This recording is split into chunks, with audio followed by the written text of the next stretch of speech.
lórí ọ̀rọ̀ àkọlù ńlá táwọn ọ̀daràn yẹn àwọn agbésùmọ̀mí tí wọ́n ṣe nípínlẹ̀ Ọ̀yọ́ kòpẹ́kòpẹ́ yìí ǹjẹ́ ẹ jẹ́ mọ̀ pé àwọn ọmọ Yorùbá lọ́wọ́ nú ọ̀rọ̀ yìí o ẹ̀yin èèyàn ẹ dákun dábọ̀ ẹ súnmọ́ bí o ẹ tún wá fetí gbéyàwó ọ̀rọ̀ àwọn Yorùbá bọ̀ wọ́n ní àlejò kì í máa dìé dúdú nínú àwo o bẹ́ẹ̀ sì lejò lọ́wọ́ nú lórí ọ̀rọ̀ tí ń bẹ ńlẹ̀ yìí ẹ rí i pé ọ̀pọ̀lọpọ̀ gbà tí nǹkan báyìí bá ti ṣẹlẹ̀ àwọn èèyàn máa pariwo àwọn Fúlàní ni o àwọn Fúlàní ni o àwọn Fúlàní darandaran Fúlàní darandaran ni wọ́n sọ sẹ́yìí àmọ́ irú nǹkan báyìí ò gbọ́dọ̀ máa ṣẹlẹ̀ nílẹ̀ Yorùbá o bẹ́ẹ̀ ni eléyìí gbọ́dọ̀ jẹ́ àṣemọ́ àwọn àgbésùmọ̀mí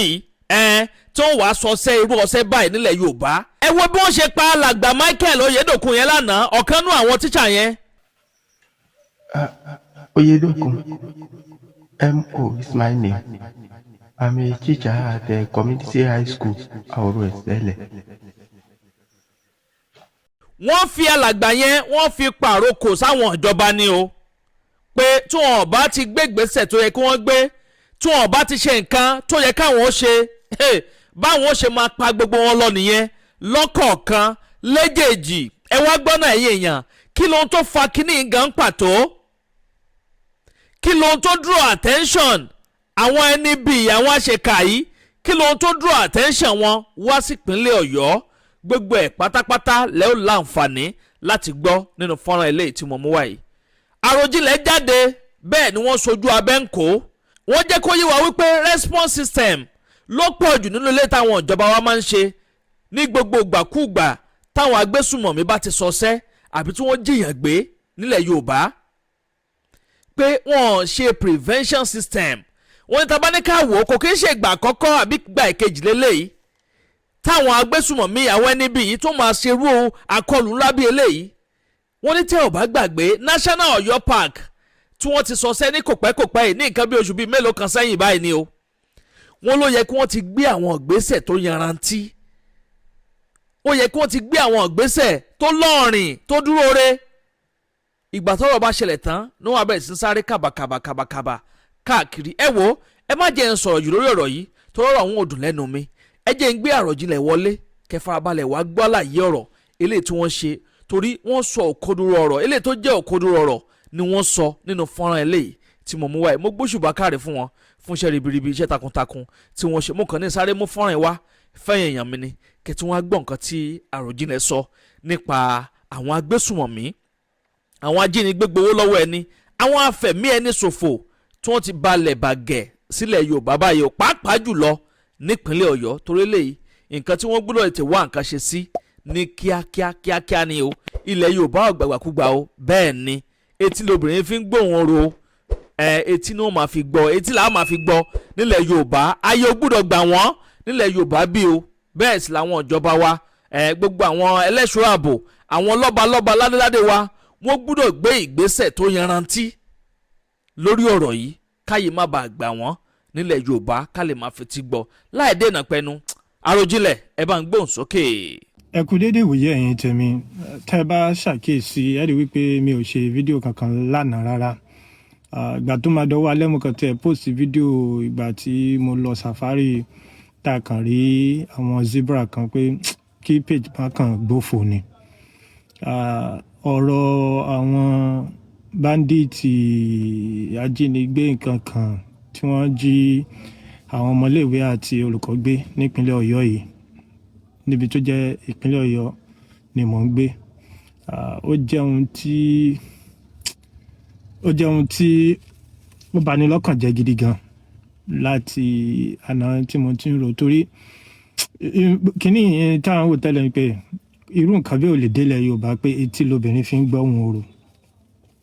ó ti wá dé báyìí eré bí ó ṣe jẹ́ pé àṣemọ̀ wọn ni wọ́n ti ṣe èyí tí ò ní ṣẹlẹ̀ mọ́ ẹlọ́kùn tá a sá mi ò jẹ́ onímọ̀ nípa ètò ààbò ṣùgbọ́n látàná mo ń wo àwọn nǹkan táwọn èèyàn kan èmi náà ṣe àwọn iṣẹ́ kan lára àwọn nǹkan tí mo rí tí ó jẹ́ ibi tí a ti kùnà alákọ̀ọ́kọ́ ni ìkùnà àti àìbìkítà ìjọba ẹlẹ́ẹ̀kejì ni ilẹ̀ dí àpòpọ̀ àwọn ará ìlú pẹ̀lú àwọn ọ̀daràn. Àwọn tí wọ́n nímọ̀ nípa ètò ààbò káàkiri,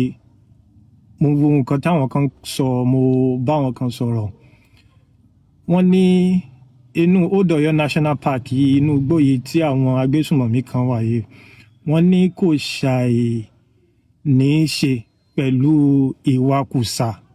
lọ́nà àìtọ́, that's illegal mining. Pé gbogbo àwọn criminal activities yìí wọ́n fara pẹ́ra. Kí ni àwọn ọ̀nà àbáyọ tèmi ń rò ní ìwọ̀nba ráńpẹ́ tèmi? Àkọ́kọ́,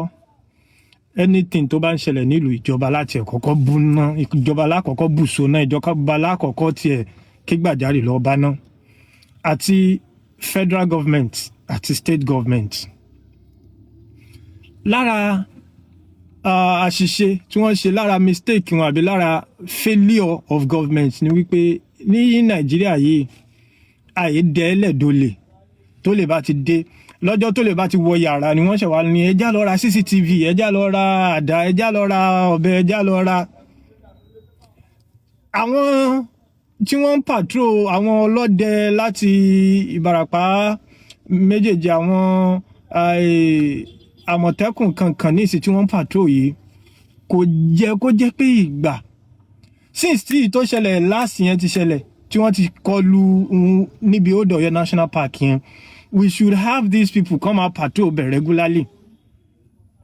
Kò yẹ kó jẹ́ gbà tí wọ́n bá tó kidnap láṣẹ máa ń ní. So response system la fi ṣe instead of prevention. Ẹlẹ́ẹ̀kejì ni pé ṣe rí àwọn àmọ̀tẹ́kùn, a kàn lè máa fowókọ pé wọ́n lẹ́nu lásán. Ìjọba ìpínlẹ̀ kọ̀ọ̀kan níbi táwọn àmọ̀tẹ́kùn bá wà, wọ́n ní láti ró wọn lágbára. Owó wọn, sálárì wọn gbọ́dọ̀ gbé pẹ́ẹ́lí díẹ̀. Tí ó yẹ yín, sálárì wọn gbọ́dọ̀ gbé pẹ́ẹ́lí díẹ̀, wọ́n gbọ́dọ̀ ró wọn lágbára. Wọ́n dẹ̀ gbọ́dọ̀ máa train wọn láti rí pé èyí tí ó bá jẹ́ kọ̀lọ̀rọ̀ sínú wọn kí wọ́n yọ, bó ṣe jẹ́ pé kọ̀lọ̀rọ̀ sí nínú ọlọ́pàá náà wọ́n yọ. Then state police ìyún ọlọ́pàá ìpínlẹ̀, wọ́n ti bẹ̀rẹ̀ sí ní gbégbésẹ̀ lórí ẹ̀ láwọn ilé ìgbìmọ̀ wa. Ó yẹ kó yá kankan kí ìpínlẹ̀ kọ̀ọ̀kan tiẹ̀ lè mójútó àwọn ẹnu olóró ẹ̀. Lẹ́yìn yẹn, gbogbo ìpínlẹ̀ ilẹ̀ Yorùbá wọ́n wà ní láti sowọ́pọ̀, torí when you share boundary, tá bá share ẹnu olóró pẹ̀lú ìpínlẹ̀ míì, tí ìpínlẹ̀ kan bá ń ṣiṣẹ́ tí ìpínlẹ̀ kan ò bá ṣiṣẹ́, wọ́n kò bára wọn. These are some of the issues tèmi rí. Then finally, àwọn èèyàn náà, torí gbogbo ẹ̀ náà lè máa sọ ìjọba, táwọ́ àwọn èèyàn wa ó wà lọ́wọ́ wa o. Àwọn baálẹ̀ kan, àwọn olórí ìlú kan, àwọn ọba kan tá a bá nírú wọn tó jẹ́ pé àwọn awakùsà yìí ń kówó wá fún. Irú àwọn èèyàn bẹ́ẹ̀ wọn ò ní lè gbàgbó dẹ́kun, wọn ò ní lè fẹjọ́ wọn sùn jọba, wọn ò ní lè ṣe kinní. Lẹ́yìn yẹn, àwọn èèyàn náà everywhere tẹ́ bá di tí wọ́n kidnap, wọ́n máa pariwo Fúlàní, wọ́n máa pariwo kinní. Ẹ má jẹ́ ń parọ́ tàn yìí, ó lọ́wọ́ Yorùbá náà nú, tó bá jẹ́lẹ̀ Yorùbá ló ti ṣẹlẹ̀ o. Àlejò máa dìyẹ dúdú nú àwo o. Èló ni wọ́n dẹ̀ fún wọn? 20,000 30,000 ìgbà bíi tí wọ́n bá ti fún wọn. Àwọn ni wọ́n máa ṣàlámí, àwọn ni wọ́n máa fún wọn níbi tí wọ́n bá ti sìn, àwọn ni wọ́n máa bá wọn róúnjẹ lọ sínú igbó. Kí ẹ rò pé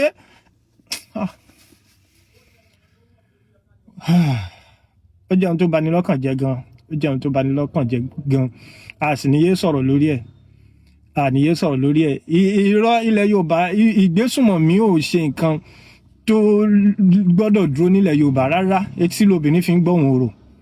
etí báyìí lobìnrin fi ń gbọ́hùn orò. Ẹ ṣeun. Ọ̀rọ̀ lẹ́gbọ́n yìí o, ẹ̀yin èèyàn wa, àfikọ́ náà ọba Èdùmàrè kó máa ṣaláàbò wa ní o lórílẹ̀‐èdè Nàìjíríà, pàápàá jùlọ nílẹ̀ Yorùbá báyìí, lélẹ̀ táwọn báńdẹ̀ ti dé sípínlẹ̀ Ọ̀yọ́ báyìí o. Kọ́lọ́n ọba kó máa ṣaláàbò wa ní o. Àwọn ìgbésẹ̀ tó báyìí káwọn ìjọba ètè gbé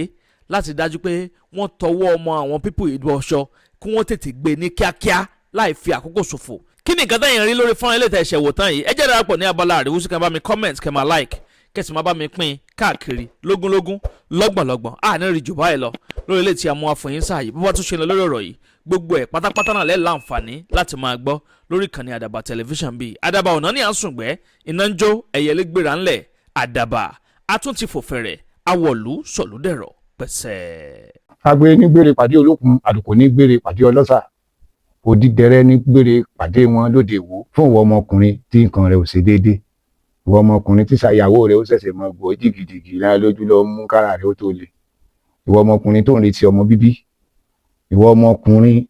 tó fẹ́ ṣe nǹkan tó dáa láyé pẹ̀láyà rẹ tí ìfàyàlòyà tí ó fi di nǹkan tó dáa ìwọ tásítọ̀ rẹ ń sàn tí ò kí tó láti dọmọ ìwọ ọkùnrin tára rẹ ò le